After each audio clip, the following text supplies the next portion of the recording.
सभी छात्रों को मेरा नमस्कार। मैं चंद्रकांता सिंह आज आप सभी छात्रों के लिए एक नया पाठ पत्र लेखन का प्रारूप लेकर उपस्थित हूँ। तो आइए प्रारूप जानने से पहले पत्र के स्वरूप के बारे में जानकारी प्राप्त करते हैं।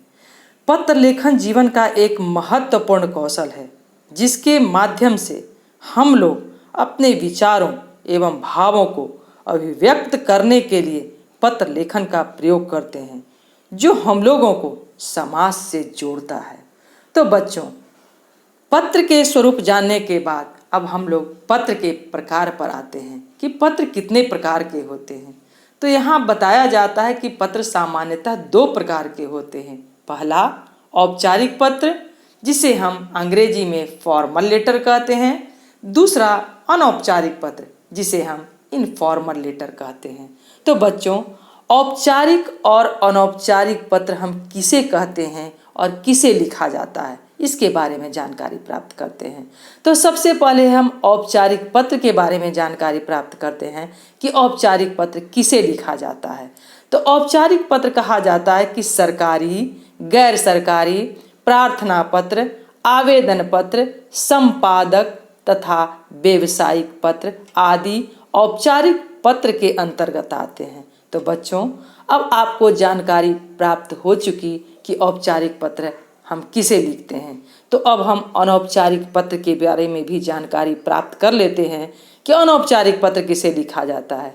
जिन व्यक्तियों के साथ हमारे नज़दीकी, घनिष्ठ एवं आत्मीय संबंध होते हैं उन्हें हम अनौपचारिक पत्र के अंतर्गत लाते हैं। तो बच्चे, अब आपको औपचारिक और अनौपचारिक पत्रों के बारे में जानकारी प्राप्त हो चुकी है। उसके बाद हम अब पत्र के अंग या प्रारूप के बारे में जानकारी प्राप्त करते हैं। पत्र को जिस क्रम में लिखा जाता है वे पत्र के अंग या प्रारूप कहलाते हैं। तो पत्र लिखने के पहले सबसे पहले हम यह जानते हैं कि सबसे उसका मुख्य बिंदु क्या है। सबसे पहले हम पत्र लिखने के पहले उसका शीर्षक लिखते हैं। शीर्षक में क्या आता है उसे हम जानकारी प्राप्त करते हैं। पत्र में सर्वप्रथम शीर्षक के रूप में पत्र लिखने वाले का नाम व पता लिखा जाता है। तत्पश्चात पत्र लिखने की तिथि का उल्लेख किया जाता है।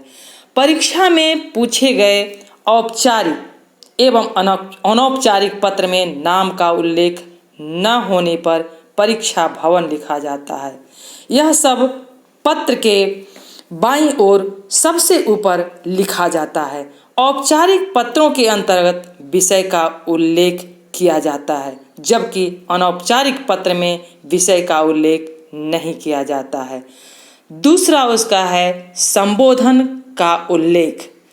पत्र में संबोधन का महत्वपूर्ण स्थान होता है। औपचारिक पत्र के अंतर्गत मान्यवर, महोदय आदि सूचक शब्दों का प्रयोग किया जाता है तथा अनौपचारिक पत्र के अंतर्गत पूजनीय, स्नेहमयी, प्रिय आदि सूचक शब्दों का प्रयोग किया जाता है। उसके बाद अभिवादन अथवा शिष्टाचार संबंधी शब्द का उल्लेख होता है। पत्र में संबोधन के अनुरूप ही अभिवादन या शिष्टाचार संबंधी शब्दों का प्रयोग किया जाता है। इसका प्रयोग अनौपचारिक पत्र में बड़ों के लिए अथवा छोटों के लिए किया जाता है, लेकिन औपचारिक पत्र में इसका प्रयोग नहीं किया जाता है। उसके बाद विषय वस्तु आता है। विषय वस्तु पत्र का एक महत्वपूर्ण अंग है। इसे पत्र का मुख्य भाग भी कहते हैं। इस भाग में अपने भावों एवं विचारों को प्रकट किया जाता है। अंत में समाप्ति अथवा अंत आता है। पत्र के अंत में अपने विषय में लिखते हुए पत्र का समापन किया जाता है। औपचारिक पत्र में धन्यवाद लिखते हुए भवदीय, प्रार्थी, आज्ञाकारी आदि शब्द सूचक का प्रयोग किया जाता है तथा अनौपचारिक पत्र में प्यारा, स्नेहाकांक्षी, हितैषी, शुभाकांक्षी इत्यादि शब्द का प्रयोग किया जाता है। औपचारिक अथवा अनौपचारिक दोनों पत्र के अंत में यदि परीक्षा में पूछे गए पत्र में नाम व पते का उल्लेख न किया गया हो तो वहाँ क, ख, ग का प्रयोग किया जाता है। पत्र का प्रारूप समझने के बाद अब हमें पत्र लिखने के लिए ध्यान देने योग्य बातों को समझना आवश्यक है, जो इस प्रकार है। पत्र लिखते समय लिखने वाले तथा पत्र प्राप्त करने वाले का नाम व पता दिनांक के साथ लिखा जाना चाहिए। दूसरी बात, पत्र का विषय स्पष्ट होना चाहिए। अनावश्यक बातों को पत्र में नहीं लिखा जाना चाहिए। तीसरी बात, पत्र लिखते समय क्रमबद्धता का विशेष ध्यान दिया जाना चाहिए। चौथी बात, पत्र का आकार संक्षिप्त होना चाहिए तथा विषय के अनुरूप होना चाहिए। कम शब्दों में अधिक बात कहने की कोशिश करनी चाहिए। पांचवी बात, पत्र की भाषा सरल, आदरसूचक एवं शुद्ध होनी चाहिए। छठी बात, पत्र अधूरा नहीं होना चाहिए। पत्र को इस प्रकार समाप्त किया जाना चाहिए कि पत्र का संदेश स्पष्ट हो सके। तो बच्चों, इन सब बातों को ध्यान देते हुए अब हम औपचारिक पत्र पर आते हैं कि औपचारिक पत्र किस प्रकार लिखते हैं। तो अब हम औपचारिक पत्र पर लिखने के बारे में सोचते हैं। तो यहाँ पर बताया गया है कि औपचारिक पत्र को निम्न वर्गों में विभाजित किया जाता है। सबसे पहला होता है आवेदन पत्र अथवा प्रार्थना पत्र, दूसरा कार्यालयीय पत्र, तीसरा संपादकीय पत्र, चौथा शिकायती पत्र, पांचवा व्यावसायिक पत्र। तो इस प्रकार हम पत्रों के विभाजन करते हुए अब हम एक उदाहरण के आधार पर पत्र के प्रारूप को समझते हैं, जो इस प्रकार है। औपचारिक पत्र लिखने से पहले हमें यह समझना है कि पत्र का आरंभ कैसे करें। तो पत्र में सबसे पहले हम पत्र लिखने वाले का पता, उसके बाद दिनांक, फिर एक पंक्ति छोड़कर पत्र पाने वाले का पता, उसके बाद एक पंक्ति छोड़कर विषय, उसके बाद एक पंक्ति छोड़कर संबोधन, उसके बाद एक पंक्ति छोड़कर अभिवादन। अभिवादन को हम 2 अनुच्छेद में लिखेंगे। इस अभिवादन में विषय वस्तु होता है। उसके बाद अंत में अभिनिवेदन। तो बच्चों, अब उदाहरण के तौर पर एक हम प्रश्न के आधार पर औपचारिक पत्र के प्रारूप को समझते हैं। तो प्रश्न यह है कि अपने क्षेत्र में फैली गंदगी की समस्या की ओर ध्यान आकर्षित करते हुए स्वास्थ्य अधिकारी को पत्र लिखें। तो अब सबसे पहले हमें ध्यान देना है कि सबसे प्रारंभ में हमें पत्र लिखने वाले का पता लिखना होता है।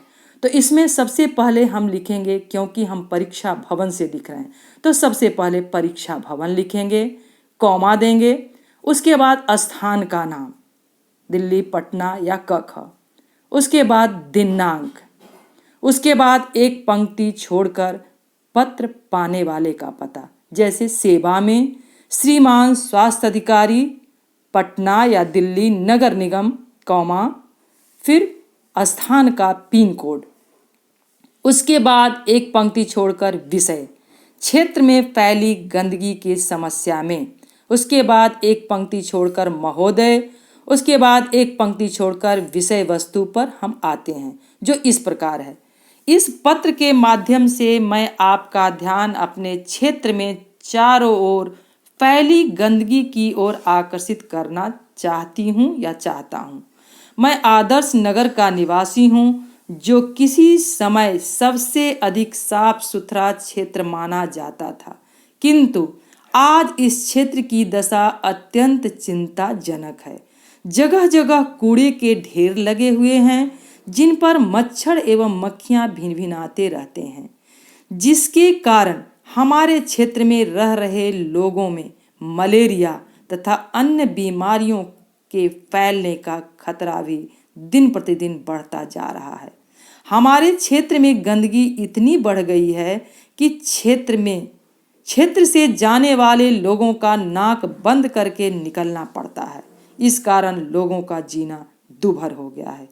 अब हम दूसरे पैराग्राफ में लिखेंगे निवेदन करते हुए, कहता आपसे निवेदन है कि कृपया इस क्षेत्र की स्वास्थ्य सुरक्षा को ध्यान में रखते हुए बिना विलंब किए कोई महत्वपूर्ण कदम उठाया जाए। हम सभी क्षेत्रवासी आपके आभारी रहेंगे। अंत में अभिनिवेदन हम लिखते हैं, धन्यवाद भवदीय क ख ग। तो बच्चों, तो इस उदाहरण के आधार पर आप पत्र लिखने के तरीका को समझ गए हैं। धन्यवाद। मैं अगली कक्षा में पत्र लिखने के लिए मैं दूंगी और उसके आधार पर आप पत्र लिखने के